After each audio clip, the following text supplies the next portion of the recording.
At 17 years old, I started selling drugs for a bike gang.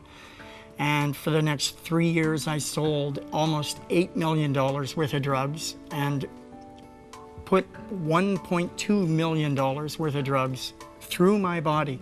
At 30 years of age, I was on the verge of throwing another marriage away, complete with a young daughter. And she had mentioned to me that I either get help or get out. So I went to rehab. In 28 days, I came out an absolutely changed person. Now that can only be God. I was in a meeting in the basement of a church, Mapleview Community Church, and two members of the church were also members of Narcotics Anonymous. They pulled me aside after a meeting and they had told me, Randy, we know you're not done. We know you're still searching. Why don't you come on upstairs? Just try it for one Sunday. I had cried less in the 17 years I took drugs than that one morning. After the service, Jay came right off the pulpit and walked over to me and he gave me a hug and I could not stop crying.